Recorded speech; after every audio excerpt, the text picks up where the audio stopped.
বর্তমানে তথ্য প্রযুক্তির যুগে মানুষের জীবনের প্রতিটি ক্ষেত্রে প্রযুক্তির প্রভাব সুস্পষ্ট। এই ডিজিটাল বিশ্বে মানুষের বিনোদন, কেনাকাটা, শিক্ষালাভ, এমনকি ব্যাংকিং কার্যক্রমও পরিচালিত হচ্ছে অনলাইনের মাধ্যমে। এমন একটি সুবিধাভোগী পরিবেশে গড়ে উঠেছে একটি নতুন ও ভয়ঙ্কর নেশা, অনলাইন জুয়া। অনলাইন জুয়া একটি গোপন কিন্তু ব্যাপকভাবে ছড়িয়ে পড়া সমস্যা, যা ধীরে ধীরে আমাদের সমাজের ভীতি নষ্ট করছে। শহর থেকে গ্রাম, ছাত্র থেকে চাকরিজীবী, ধনী থেকে মধ্যবিত্ত, কেউ এর প্রভাব থেকে মুক্ত নয়। এই ভিডিওতে অনলাইন জুয়ার প্রকৃতি, এর ভয়াবহ প্রভাব, বাস্তব অভিজ্ঞতা এবং এর সমাধান নিয়ে বিস্তারিত আলোচনা করব। তাই ভিডিওটি না টেনে মনোযোগ সহকারে দেখার অনুরোধ রইল। অনলাইন জুয়ার সংজ্ঞা ও ধরন। অনলাইন জুয়া বলতে বোঝানো হয় ইন্টারনেটের মাধ্যমে এমন সব গেম বা কার্যক্রমে অংশগ্রহণ যেখানে অর্থ জেতা বা হারার সম্ভাবনা থাকে। এটি সাধারণত ভার্চুয়াল মাধ্যমে পরিচালিত হয় এবং ব্যবহারকারীরা মোবাইল, কম্পিউটার বা ল্যাপটপ ব্যবহার করে এতে অংশগ্রহণ করতে পারে।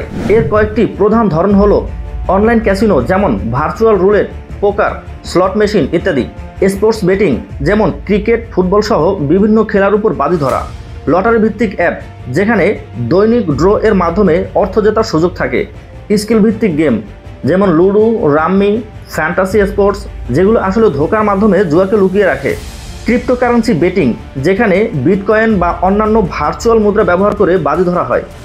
বাংলাদেশে অনলাইন জুয়ার বিস্তার। বাংলাদেশে প্রচলিত আইন অনুযায়ী অনলাইন জুয়া নিষিদ্ধ। তবে অনলাইন জুয়া বাংলাদেশে সরাসরিভাবে পরিচালিত না হলেও বহির্বিশ্বে নিবন্ধিত বিভিন্ন সাইট ও অ্যাপ, ভিপিএন ও পেমেন্ট গেটওয়ের মাধ্যমে বাংলাদেশি ব্যবহারকারীদের আকৃষ্ট করছে। বিভিন্ন ভারতীয় ও ইউরোপীয় ওয়েবসাইট ও অ্যাপ, যেমন OnXBet, Bet365, টেনক্রিক, Dream11 ইত্যাদি বাংলাদেশে দারুণ জনপ্রিয়তা পেয়েছে। উল্লেখযোগ্য বিষয় হলো অনলাইন জুয়া শুধুমাত্র শহর কেন্দ্রিক ছেলেমেয়েদের মাধ্যমেই সীমাবদ্ধ নয়, এটি গ্রামের প্রত্যন্ত অঞ্চলেও বিস্তার লাভ করেছে। মোবাইল ইন্টারনেটের সহজলভ্যতার কারণে গ্রামের প্রত্যন্ত অঞ্চলের সাধারণ মানুষও এতে জড়িয়ে পড়েছে। পেশাজীবী থেকে শুরু করে গৃহবধূ পর্যন্তও এর কবলে পড়েছে। কেন মানুষ অনলাইন জুয়ার দিকে ঝুঁকছে? নাম্বার 1, সহজ প্রবেশাধিকার। একটি মাত্র মোবাইল অ্যাপ ইনস্টল করলেই অনলাইন ক্যাসিনোতে প্রবেশ সম্ভব। নাম্বার 2, দ্রুত অর্থ উপার্জনের আশা। 100 টাকা বাজি ধরুন, 10,000 টাকা জিতুন, এই ধরনের বিজ্ঞাপন অনেককেই প্রলুব্ধ করে। নাম্বার 3, বন্ধুদের প্ররোচনা। একবার খেলে দেখ, ভালো লাগবে, এই রকম কথায় অনেকেই প্ররোচিত হয়ে পড়ে। নাম্বার 4, বেকারত্ব ও হতাশা। চাকরির অভাব, অর্থনৈতিক অনিশ্চয়তা মানুষকে দ্রুত আয় করার পথ খুঁজতে বাধ্য করে। নাম্বার 5, নতুনত্ব ও উত্তেজনা। অনেকেই শুধু মজা করে খেলা শুরু করে কিন্তু ধীরে ধীরে আসক্ত হয়ে পড়ে। অনলাইন জুয়ার ভয়াবহ প্রভাব। অর্থনৈতিক ক্ষতি। অনলাইন জুয়া একটি লস মোর টু উইন মোর এর ফাঁদ। শুরুতে হয়তো কেউ 500 টাকা জিতে যায়, কিন্তু তারপর সেই অর্থ আবার বাজি ধরে এবং হারতে থাকে। ধীরে ধীরে সে নিজের অর্থ, পারিবারিক অর্থ, এমনকি ধার করেও খেলতে শুরু করে। অনেকেই নিজের মোবাইল বা স্বর্ণ বিক্রি পর্যন্ত করে। 2 নম্বর, মানসিক স্বাস্থ্য ক্ষয়। জুয়ায় জেতা বা হারা দুটিই চরম মানসিক চাপের সৃষ্টি করে। হারলে হতাশা, হতাশা থেকে আত্মহত্যার প্রবণতা, জিতলেও থাকে পুনরায় জেতার লোভ। এটি সৃষ্টি করে অ্যাংজাইটি, ইনসোমনিয়া, ডিপ্রেশন। নাম্বার 3, পারিবারিক সমস্যা। অনেক ক্ষেত্রে অনলাইন জুয়ায় আসক্ত ব্যক্তি তার পরিবারের দায়িত্ব ভুলে যায়। সংসারে অশান্তি, ঝগড়া, এমনকি বিচ্ছেদ পর্যন্ত ঘটে। বাবা মায়ের জমানো অর্থ পর্যন্ত সন্তানের জুয়া খেলার পেছনে খরচ হয়ে যাচ্ছে। নাম্বার 4, অপরাধ প্রবণতা। অর্থ হারিয়ে অনেকেই চুরি, প্রতারণা, হ্যাকিং বা ব্ল্যাকমেইলের মতো অপরাধে জড়িয়ে পড়ছে। পত্রিকায় দেখা যায় অনলাইন জুয়ার জন্য খুন, আত্মহত্যা, আত্মগোপনের মতো ঘটনা ঘটছে। নাম্বার 5, শিক্ষার্থীদের ভবিষ্যৎ ধ্বংস। বিশেষ করে কলেজ, ভার্সিটির শিক্ষার্থীরা এই জুয়ায় আসক্ত হচ্ছে। তারা পড়ালেখা বাদ দিয়ে রাত জেগে বাজি ধরছে, অনলাইনে খেলছে আর পরীক্ষায় ফেল করছে। দীর্ঘমেয়াদে তাদের কেরিয়ার সম্পূর্ণভাবে নষ্ট হয়ে যাচ্ছে। বাস্তব অভিজ্ঞতা ও ঘটনা। একটি সুনামধন্য কোম্পানির মার্কেটিং ম্যানেজার মোহাম্মদ মামুন ভূঁইয়া, প্রতি মাসে তার লক্ষ টাকা ইনকাম ছিল। প্রথমে Dream11-এ খেলা শুরু করে। প্রথমে 500 টাকা দিয়ে 2000 টাকা জেতার পর আরও আগ্রহ বেড়ে যায়। এরপর দিনের পর দিন সে খেলতে থাকে।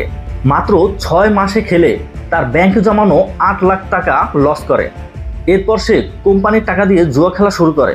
পরবর্তী 6 মাসে অনলাইন জুয়া খেলে কোম্পানির 19 লক্ষ টাকা জুয়ায় হেরে যায়। কোম্পানির অডিট অফিসার যখন মার্কেট ভিজিট করে দেখে 19 লক্ষ টাকা গরমিল, তখন ঘটনাটি সবার সামনে প্রকাশ পায়। এই ঘটনাটি খুলনার হার্ডওয়্যার ব্যবসায়ীরা অবগত রয়েছে। এরপর তার চাকরিটা হারাতে হয়েছে এবং জেলেও যেতে হয়েছে। তার সুন্দর পরিবারটি এখন মানবতার জীবনযাপন করছে। পরিসংখ্যান ও গবেষণা তথ্য। এক গবেষণায় দেখা গেছে দক্ষিণ এশিয়ায় অনলাইন জুয়ায় আসক্ত তরুণদের মধ্যে বাংলাদেশি তরুণদের সংখ্যা দিন দিন বাড়ছে। একটি আইসিটি প্রতিষ্ঠান 2024 সালের জরিপে জানায় দেশের শহরাঞ্চলে প্রতি 10 জন তরুণের মধ্যে অন্তত 3 জন কোনো না কোনো সময় অনলাইন জুয়ায় অংশগ্রহণ করেছে। পুলিশের সাইবার ইউনিটের তথ্য মতে 2023 সালে অনলাইন জুয়ার সংশ্লিষ্ট প্রতারণা ও অর্থ লেনদেন সংক্রান্ত প্রায় 5,000 অভিযোগ জমা পড়ে। অনলাইন জুয়া পরিচালনার কৌশল ও প্রযুক্তি। অনলাইন জুয়াগুলো সাধারণত ফিশিং, ম্যালওয়্যার বা ভুয়া লোভনীয় বিজ্ঞাপন ব্যবহার করে নতুন ব্যবহারকারীদেরকে আকৃষ্ট করছে। ভিপিএন ব্যবহার করে এসব অ্যাপ বা ওয়েবসাইট বাংলাদেশে ঢুকিয়ে দেওয়া হচ্ছে। পেমেন্টের মাধ্যমে ব্যবহৃত হয় ক্রিপ্টোকারেন্সি, বিকাশ বা নগদ এজেন্ট কিংবা আন্তর্জাতিক কার্ড। এই ব্যবসার পেছনে সক্রিয় রয়েছে সংঘবদ্ধ আন্তর্জাতিক চক্র, যাদের রয়েছে ডেভেলপার, মার্কেটার, পেমেন্ট ম্যানেজার সহ একাধিক পর্যায়ের অপারেটর। আইন ও নীতিমালা। বাংলাদেশে পাবলিক গ্যাম্বলিং অ্যাক্ট 1867 অনুযায়ী যে কোনো ধরনের জুয়া নিষিদ্ধ।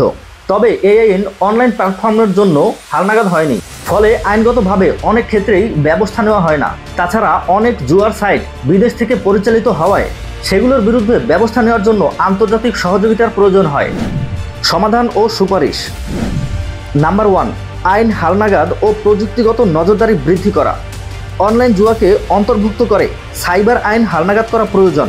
বাংলাদেশের টেলিযোগাযোগ নিয়ন্ত্রণ কমিশনকে এইসব অ্যাপ ও ওয়েবসাইট ব্লক করার ক্ষমতা ও সক্ষমতা বাড়ানো দরকার। নাম্বার 2, জ্ঞান ও সচেতনতা বৃদ্ধি। স্কুল, কলেজ ও বিশ্ববিদ্যালয়ে সচেতনমূলক সেমিনার আয়োজন করা। সামাজিক মাধ্যমে সচেতনতা বৃদ্ধির জন্য ভিডিও, পোস্টার প্রচার চালানো। নাম্বার 3, পরিবার ও সমাজের ভূমিকা। পরিবারকে সন্তানদের অনলাইন কার্যক্রমের প্রতি নজর রাখতে হবে। খোলা মনে সন্তানের সঙ্গে আলোচনা করতে হবে যেন সে ভুল পথে না যায়। নাম্বার 4, মনের চিকিৎসা ও কাউন্সেলিং সেবা। যারা ইতিমধ্যে আসক্ত তাদের জন্য পরামর্শ কেন্দ্র ও মনোরোগ বিশেষজ্ঞের সহায়তা প্রয়োজন। পরিশেষে বলতে চাই, অনলাইন জুয়া শুধু একটি খেলা নয়, এটি একটি ভয়ঙ্কর মানসিক আসক্তি, একটি অপরাধের উৎস, একটি ব্যক্তিগত ও পারিবারিক দুর্যোগ। আমরা যদি এখনই সচেতন না হই তাহলে ভবিষ্যতে আমাদের সমাজে এই আসক্তি একটি মহামারী আকারে ছড়িয়ে পড়বে। প্রযুক্তির উন্নয়ন আমাদের আশীর্বাদ, কিন্তু সেই প্রযুক্তি ব্যবহারে অসতর্কতা আমাদের জন্য অভিশাপ হয়ে দাঁড়াতে পারে। তাই এখনই প্রয়োজন সতর্কতা, সচেতনতা এবং সক্রিয়তা।